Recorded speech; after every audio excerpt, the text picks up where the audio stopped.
গাদার পথে শহীদুল্লাহ আলম, শাওনের কটাক্ষে তোলপাড় সোশ্যাল মিডিয়া।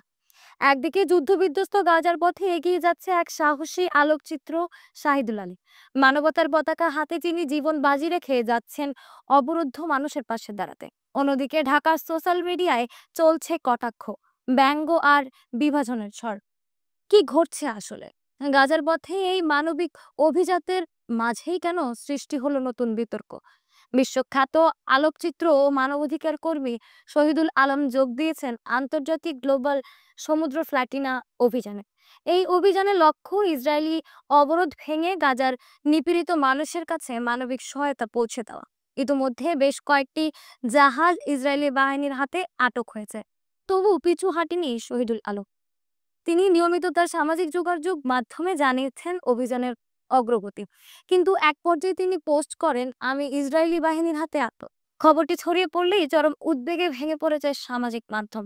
তবে কিছু সময় পরই তিনি জানালেন পোস্টটি ছিল একটি ভিডিওর স্ক্রিপ্ট, বাস্তব ঘটনা নয়। এতে খানিকটা স্বস্তি ফিরে আসলো তার সমর্থকদের মনে। ঠিক তখনই আলোচনার কেন্দ্রবিন্দুতে চলে আসলেন অভিনেত্রী মেহর আফরোজ শাওন। নিজের ফেসবুকে তিনি লেখেন, গাজার নৌকা পাহাড়তলি যায়, এই গানটা কেন যে মাথায় ঘুরছে কে জানে।